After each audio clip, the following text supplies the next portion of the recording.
Hey, I'm Russell Dilday. I'm here with world's richest champion Ron Rawls and fraternity champion Zane Davis, both legends in our time right now. Ron Rawls just this week won the Open Two Rein herd work in the Spectacular, and we are going to do a quick informational video on how to hang a two rein on a horse, how it goes under the bridle, some of the benefits of going to the two rein versus straight to the bridle, and how you handle the reins once you've got it on there. So this is a horse of Ronnie's. This is a Basel that Ronnie is using here. And why don't you explain to us, Ronnie, the difference, the way you tie one and the way you normally see one? Well, a lot of guys tie it where the lead part that goes to the horn comes out on the side. I like to come out the middle. If you're leading a horse, sometimes it comes out the side. It rolls around here. I just put it straight through the middle. It's just what I do. And I think it's flatter, more even on both sides that way. Yeah. But it's just a personal preference, whatever somebody likes. How do you tie yours, Zane? Out the side, because I don't know how to tie that, basically. Yeah. I only know one way to tie it. I think what people really worry about how to tie a hackamore, and if you'll just start tying, you'll figure out a way to get all that stuff done. But what are your preferences on the size of this Makati and the size of your Basel? I'm gonna untie this so you can show them. I hope you can do this. No, you're back. not. Yeah, I hope you can do this back. Oh my God. Let me I'll see. hold your bridle for you. Wait, time out. You got it? He called time Really? out. I got it. All right. Zane, what are some of the benefits of the two rein, and explain to people why. Well, I'm not a California traditionalist, so I'm going to give you my version of it. And I'm going to do it this way. I've got a friend who retrains dressage horses. And of course, dressage horses have been ridden in a double bridle with a snaffle and with a curb bit, and they've been pulled on a lot. And he'll get these horses in that have kind of quit doing stuff. You know, they've been pulled on so much that they've become a little bit rebellious. And what he'll do is he'll put a two rein outfit on a horse, and that's a lot of times with a spade and a bosalito. And what he explained to me is he said it causes the same effect as a double bridle does with a dressage horse. The Berdoon snaffle lifts and the curb bit brings the nose in. And I think a lot of our tradition comes from, your hackamore lifts, your bridle bit brings the nose in. And again, I'm not a traditionalist myself, but there's a certain amount of benefit from riding in this thing. A lot of times we just go right to a bridle and we don't do a lot of two rein stuff. But if you have the time and the patience and you like that kind of thing, and from what I've understood, it's a real benefit to get a horse elevated. And it's a good transition period, whereas you can use one hand, but you can use it in a way where you can manipulate both sides of the face, just like you did in the hackamore. And if you really want to do it a traditional right way, at least everybody's got a little bit different way they did it in the old days. But we'll go down in our hackamore sizes, maybe from a 3/4 to a 5/8 to a 1/2 inch, and then to to that size, so your smaller one. But I guess that's what's at a 5/8. Is that right? I don't know. We don't know. Our fractions aren't good. That's why we train horses. Because they fit better and better under the bridle. Right. But what the theory is that you've had them in the hackamore and you've got them going right and left. Now you put the bridle on there to get, like Zane says, get them bridled up, but you're able to steer with that Basel underneath as needed. Yeah. Right. And I think traditionally, if I'm not mistaken, they didn't start horses in the snaffle, they started them in the hackamore. So these things have been ridden in a hackamore, so the next step to put them in the bridle, they had to go from a hackamore or use the hackamore to the bridle. They weren't broke to death in a snaffle first and then wore a hackamore and then a bridle. They went right from the hackamore to the bridle. So it was a transition piece. Ronnie, to tie your Basel, we'll just start from there. Okay, so the thing of it is, especially with these little Makatis, when you start doing this, you got to take it out there and unwind it. Otherwise, when you get all done tying them, there'll be a kink in your. So I just go through towards the front and then start to the left and just keep coming around.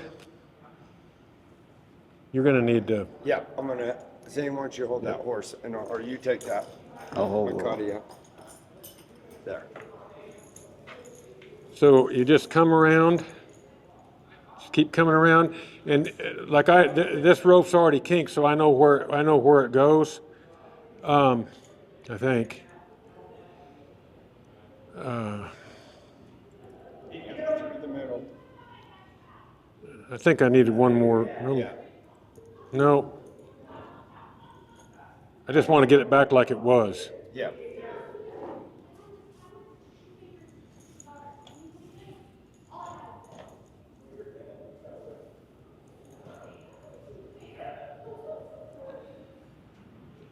You're right there.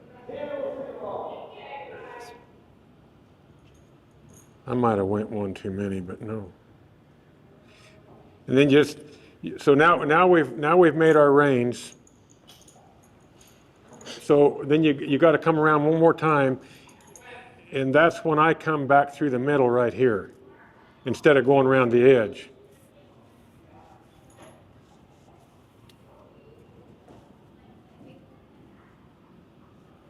And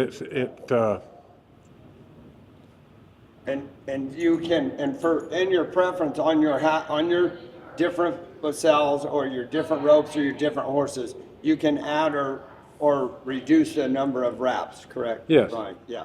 Yeah, depending on how big the horse's head is. And I personally, I know some people look at me like I'm an idiot, but a lot of people ride their hackamores way up here. I like it low. But yeah, you can add a wrap, take a wrap off, depending on the size of the horse's head and how you like it. How you like it. And how long you want your reins and Yeah, all that. yeah.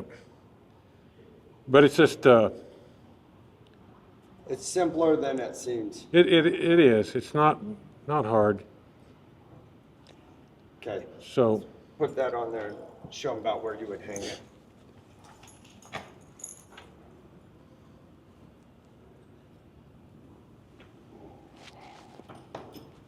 I think we ended up putting.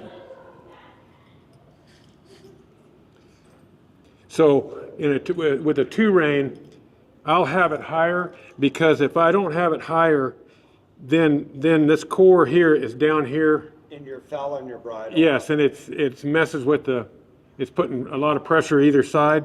So I try to get it. My regular hackamores, I ride them low. With the 2 rein, I got to have it higher, because if it's sitting down here, it's going to be sitting down here too low, maybe cause a pinch. Yeah. Or whatever. Yeah. So I will have it higher on a 2 rein. But yeah. So what about the length of your reins? What's your preference? You know, they make these little Makatis so long. I don't know why they make them so long. So I end up with my reins longer than, like, I think some people have them where right there is tight. Yeah. Mine, because the ropes are so long, I'll have that much that much loop there with my bridle reins. Yeah. But you can, like I say, they make these ropes so long, you can have it to where you're tight right here if you don't want this business Don't here. want that flipping around. Yeah. Yeah. Then I would say, too, in the hackamore, we ride with a coil. We ride with a coil in our hand. Yeah. Show them what a coil would be. But when we get into the bridle, you've can't. got all in one hand. So then we go to. Yeah, it's I just- hold them like you. Everybody, you can hold them any way you want. That you're comfortable. But I'm about the same as Ronnie. How about you, Zane? I do what John Ward does. I tape them to my Romel. I tape them to my Romel reins, and I put doesn't get hung up in them. That's right. That's exactly what I do. I have a question though. How much space do you like between this mandible nerve, or does it just depend on the horse? Between your last coil and the horse's jaw? Well, in a hackamore, like I don't want it. I want some. I want some signal. If it's real like that, to me, there's no signal. It takes a hold of them right now. Yeah. So I like, I can get two fingers in there real easy, and I don't know if that's just me. I don't know if it's right or wrong, but I think with the hackamore or even this, I want a little slack there so there's a little bit of signal. And I think some guys, I don't think of it this way, but some guys say, well, it's just a legal mouth shutter, this thing. They just put this on so tight they can't open. They can't open their mouth. To me personally, I don't like that. I want some signal. I don't want to tie their mouth shut. Well, and I feel like sometimes when you do that, they have nowhere to go. If you pull a little too hard or too quick with your hand, they can't get it, and they'll just kind of take a hold of that thing and. Well, they're gonna resist it, Resist bad, yeah, I know. It's not a bad trick if you can be super soft, and you have one that's bad. I've never had that problem being super soft. So no one here. No. In the group has been able to pull it off. I would rather just have them be able to get away from me a little bit. And traditionally speaking, doing that defeats the purpose of the Two Rein, because it's a transition piece to a bridle, so it doesn't. They need a place to go. Yeah, and I like when I can get to a nice, pretty one like this, but I will use a very heavy Bosalito and a pretty heavy rein a lot, especially on the horses that I felt pretty good in the Hackmore, and I'm not in the bridle yet. And I can get away with a lot right and left in that Hackmore, under that bridle. I've used a half inch a lot underneath a bridle, in the beginning. The what? A half inch? Yeah, half inch. I like that. I have had when I've messed my reins up a little, had my Bosal too short on a horse that didn't respect it, and I'm pulling and he's just running through me. I get my video and I wasn't pulling on the bridle reins at all. I didn't even touch them. I was just pulling on their nose and didn't have enough there. So you just gotta adjust that for what you've got going on. Why don't you show me? I'll put that on right. And on a green bridle horse, depending on the horse, sometimes they're a little, with that Bosal on there can be a little weird about opening their mouth, both to put it in and to spit it out when you take it off. So that would be another serious drawback to having this too tight on them green horses. Yes. When you go to put that horse's bit in his mouth and they run into that Bosal and it's too tight, it'll cause you some grief. So yeah, it's just. And we can see how that it's just above the bridle. Yeah. Like Ronnie was saying, if that was down here where he normally uses it, this would be in there, and it'll just go to pinching and. Yeah, and they don't like it, and they're going to tell on you. Yeah. So.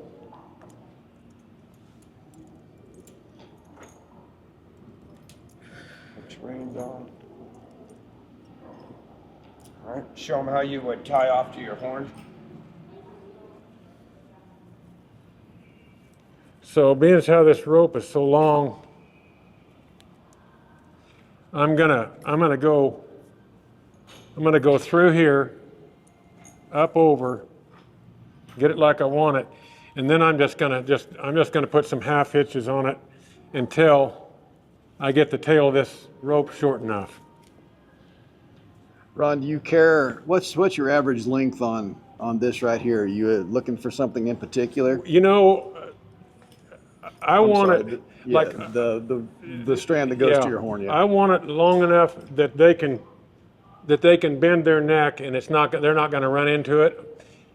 The thing I worry about, and it's happened to me several times, is going down the fence. You get one of them cows that wants to push through you. I've had them stick their head through here, and the wreck is on. So sometimes I don't do it. When I was on the ranch, I did it like I think it's safer to run it through your belt. That way, if a cow does run through there, it'll take it away from them. It'll take it away from the horse, Yeah. But. So the question is, why doesn't the Makati company make a rope that's not 24 feet long? Because we could all just stick it in our belt, then we wouldn't have to wrap it 14 times around the saddle horn. I don't know. Well, there's some. Is there? You just gotta. I've never found one. I've never found I one. haven't.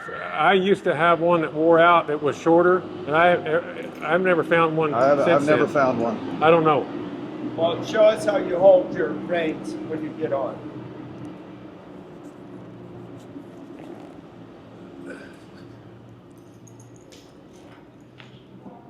We keep moving. So I will get these reins here like I want them. And it's legal showing a 2 rein horse, put your fingers between the reins. So I'll get this like I want it, about adjusted like I want it, then pick up my bridle reins here. This stays hopefully on top. And then if I need to help this horse, if I need my fingers between the reins to help him, I got him between the reins. Yeah. If I had one super broke in the bridle and didn't need to, that would be great. But most of the time on these 2 rein horses, I don't know about you guys, but I often need to help that nose a little bit here and there. Yeah. And it's legal to do it, so.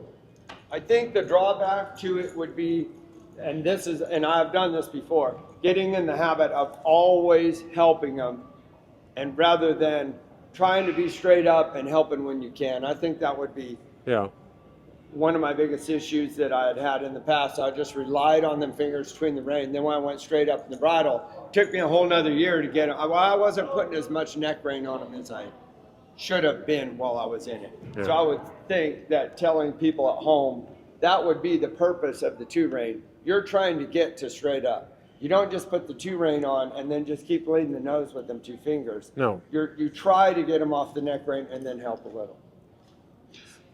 Yeah, and if you study the old books, there's a lot of different finger positions that you use to get to that point, which is beyond our scope of our conversation today. And again, I stick my hand right between the Rommel, and because I learned from John Ward, You do it like this? We just tape them together. Like this?